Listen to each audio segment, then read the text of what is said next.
नमस्कार दोस्तों। तो स्वागत है आपके अपने YouTube चैनल सपन इंस्टीट्यूट पर। तो आज हम बात करते हैं क्लास 10th के गणित की। इसमें हमने इम्पोर्टेंट क्वेश्चन रखे हैं। कुछ इम्पोर्टेंट क्वेश्चन में ऑब्जेक्टिव हैं और कुछ लॉन्ग क्वेश्चन भी और अतलघु भी हैं। ठीक है, तो सबसे पहले बात करते हैं क्वेश्चन नंबर फर्स्ट की। ऑब्जेक्टिव देखते हैं खंड आ के। सबसे पहला क्वेश्चन, किन्हीं दो संख्याओं का एलसीएम 60 है और एचसीएफ 3 है, तो और इनमें से एक संख्या 12 है, तो संख्या ज्ञात कीजिए। हमारे पास एक फॉर्मूला होता है, एलसीएम गुणा एचसीएफ बराबर पहली संख्या गुणा दूसरी संख्या। एलसीएम गुणा एचसीएफ बराबर पहली संख्या गुणा दूसरी संख्या। तो हमारे पास इसमें एलसीएम दे रखा है कितना 60 और एचसीएफ कितना दे रखा है 3। हमें एक संख्या दे रखी है 12, कौन संख्या निकालनी है दूसरी, तो दूसरी संख्या क्या मान लेंगे हम एक्स। अब ये 12 कहाँ बन जाएगा नीचे, तो 12 का मतलब क्या होगा 60 गुणा 3 और बट्टे कितना 12। किसका मान निकालेंगे यहाँ से दूसरी संख्या का मान। 3 से काटेंगे 4 बार और 4 से कितनी बार काटेंगे 15 बार। ठीक है, तो x का जो मान आएगा हमारा कितना आ जाएगा 15 आ जाएगा। ऑप्शन नंबर कौन सा दूसरा। अगला क्वेश्चन देखते हैं दूसरा। एक शून्योत्तर परिमेय संख्या और एक अपरिमेय संख्या का गुणनफल होता है। ये कह रहा है एक परिमेय संख्या है और एक कौन सी अपरिमेय संख्या, उसका जो गुणनफल होता है हमेशा जो गुणनफल आएगा इसका आएगा सदैव अपरिमेय संख्या। कौन सा ऑप्शन सही है, ऑप्शन नंबर 1। अगला क्वेश्चन चेक करते हैं। रेखा युग्म समीकरण x प्लस 2x माइनस 5 इक्वल टू 0 और 4x plus 8y minus 20 equal to 0 के हल होंगे। इसमें हमसे पूछ रहा है भाई हल कौन सा होगा, अपरिमित रूप से अनिकल। ऑप्शन नंबर कौन सा दूसरा। अगला क्वेश्चन देखो। वह सबसे वह सबसे बड़ी संख्या जिसमें 70 और 125 को विभाजित करने पर शेषफल क्रमशः 5 और 8 प्राप्त हो। हमें ऐसी दो संख्या निकालनी है, ऐसी छोटी से छोटी संख्या निकालनी है जिसका हम भाग 70 में और 125 में करें तो शेषफल कितना आना चाहिए 5 आना चाहिए और कितना आना चाहिए 8। इस टाइप के क्वेश्चन को निकालने के लिए सबसे पहले हम क्या करते हैं 70 में से 5 को घटा देंगे और 125 में से 8 को घटा देंगे। घटाने के बाद जो संख्या आएगी उसमें हमें निकालना पड़ेगा भाई एचसीएफ। क्या निकालना पड़ेगा एचसीएफ। 70 में से 5 घटाएंगे तो 65 आएगा और 125 में से 8 घटाएंगे कितना आएगा 117। और 65 और 117 का हमें क्या निकालना है एचसीएफ, और एचसीएफ हमारा क्या होगा आंसर होगा। तो इसका जो एचसीएफ आएगा कितना आएगा 13। क्वेश्चन नंबर अगला, 3 के प्रथम 5 गुणजों का योग है। ये कह रहा है 3 के प्रथम 5 गुणज, तो 3 के गुणज कौन कौन से होंगे भाई, एक तो 3 होगा, एक 6 होगा, एक 9 होगा, एक 12 होगा और एक कितना होगा 15। इनका पूछ रहा है योग। योग का मतलब क्या होता है जोड़ना, इन सबको जोड़ना है। इन सबको जोड़ेंगे तो कौन कितना आएगा 45। ऑप्शन नंबर कौन सा 1। अगला क्वेश्चन, दुगत समीकरण 2x² minus 4x plus 3 equal to 0 के बारे में निम्न कथनों पर विचार कीजिए। सबसे पहला ऑप्शन क्या है, दिए गए समीकरणों को विभक्त कर शून्य से कम है। पहले हमें इसका क्या निकालना है विभक्त कर निकालना। तो विभक्त कर क्या होता है b² माइनस 4ac। पहले हम इसका मान निकालेंगे, b² माइनस 4ac का मान निकालेंगे तो ये आएगा हमारी भाई नेगेटिव। क्या आएगा नेगेटिव। नेगेटिव का मतलब होता है 0 से छोटा। तो इसका मतलब ये है कि दिए गए समीकरण में विभक्त कर शून्य से कम है। ये कौन सा ऑप्शन है, पहला वाला। अब दूसरा देखते हैं, निम्नलिखित में कोई मूल वास्तविक नहीं है। अगर देखो माइनस का आ रहा है तो इसका मतलब वास्तविक भी नहीं होगा, तो कौन सा ऑप्शन भी सही होगा दूसरा। समीकरण में विभक्त कर शून्य है, शून्य नहीं आएगा क्योंकि नेगेटिव आएगा। समीकरण के मूल वास्तविक है, वास्तविक नहीं होगा क्योंकि क्या है माइनस का, और माइनस का वास्तविक नहीं होता। तो कौन सा ऑप्शन सही है, पहला और दूसरा। तो इसके लिए ऑप्शन नीचे दिए गए हैं। इसका जो ऑप्शन होगा पहला वाला राइट आंसर होगा, ए और बी सही है। अगला क्वेश्चन देखते हैं। AOBC एक आयत है जिसके 3 शीर्ष A, O और B, इसका विकर्ण पूछ रहा है भाई तुमसे। तो मैंने मान लिया एक आयत, इसका नाम दे दिया A, O, B और क्या C। इसने बोला हमें ए के बिंदु दे रखे हैं, बी के बिंदु दे रखे हैं और ओ के बिंदु दे रखे हैं और सी के बिंदु, सॉरी सी के नहीं दे रखे, केवल ए ओ बी के दे रखे हैं। हमसे किसका पूछ रहा है विकर्ण की लंबाई पूछ रहा है। विकर्ण, विकर्ण का नाम क्या है ए बी। तो ए बिंदु ये है हमारा और बी बिंदु ये है। इनके विकर्ण की लंबाई निकालेंगे, विकर्ण की लंबाई निकालेंगे बीच की दूरी के फॉर्मूले से।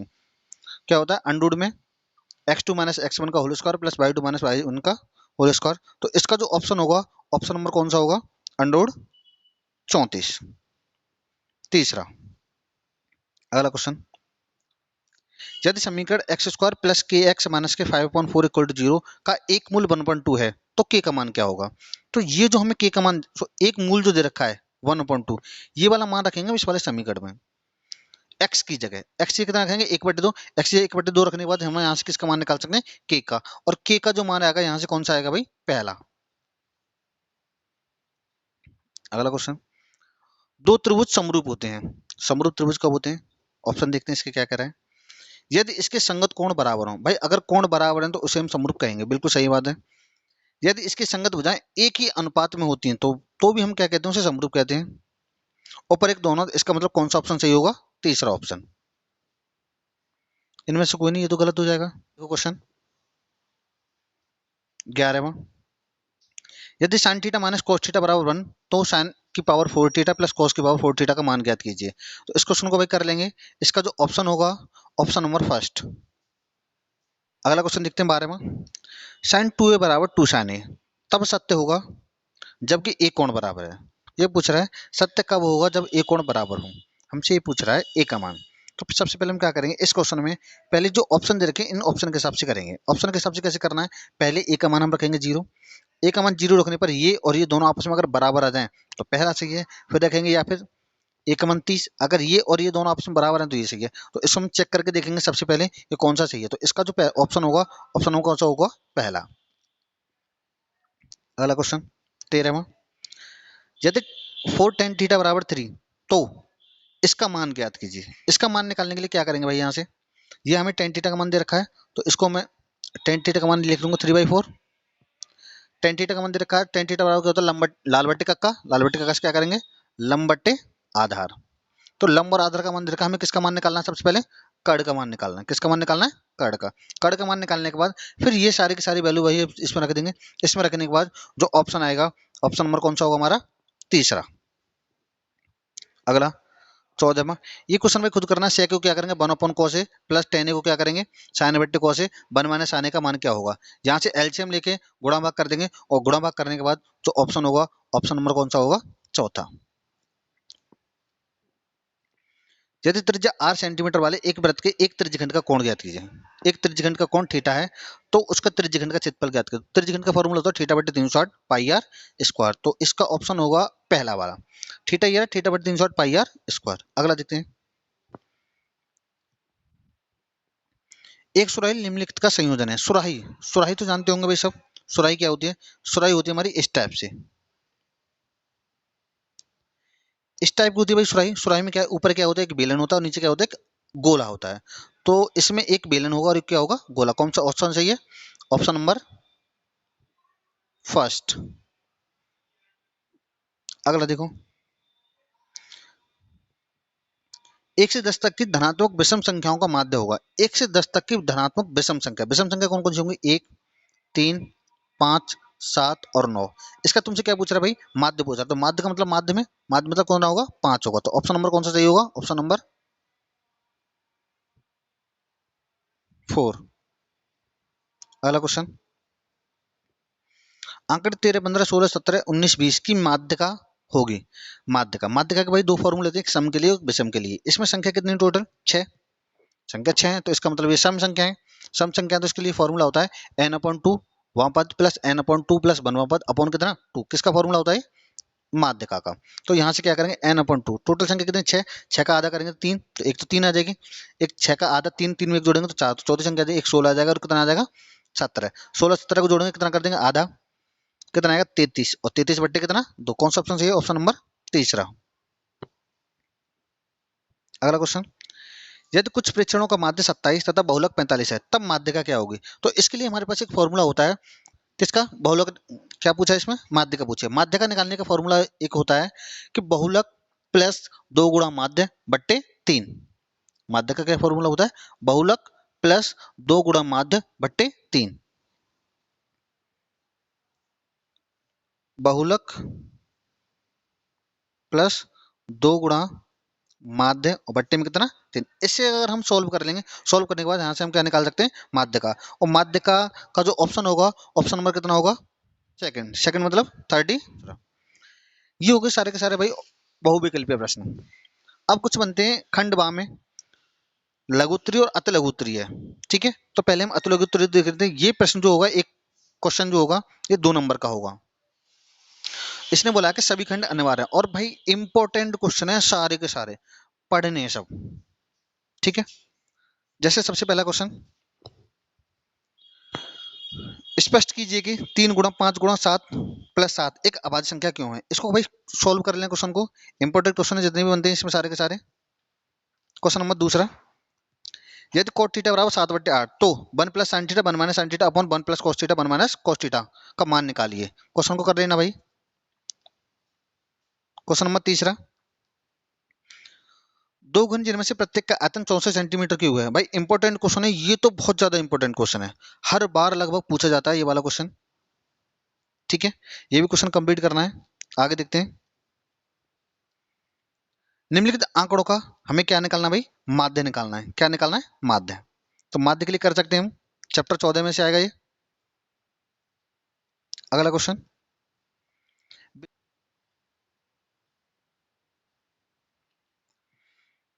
अगला क्वेश्चन, बिंदु माइनस के 4,6 बिंदुओं ए माइनस के 6,10 और बी 3,-8 को जोड़ने वाले रेखाखंड को किस अनुपात में विभाजित करता है। तो इसमें विभाजन वाला सूत्र लगाएंगे भाई। विभाजन वाला सूत्र क्या होता है, x बराबर mx2 plus nx1 upon m plus n। ये तो x के लिए, ऐसे हम किसके लिए लगाएंगे, y के लिए। इंपॉर्टेंट क्वेश्चन है भाई। आगे देखते हैं,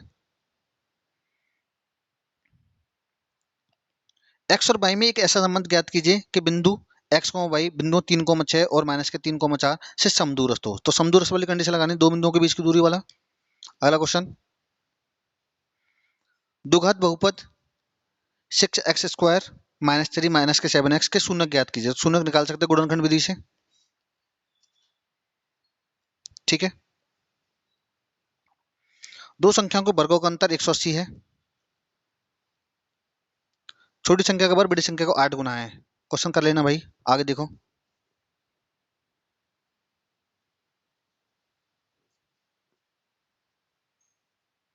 ये क्वेश्चन, ये क्वेश्चन, ये क्वेश्चन प्रायिकता से आ गया।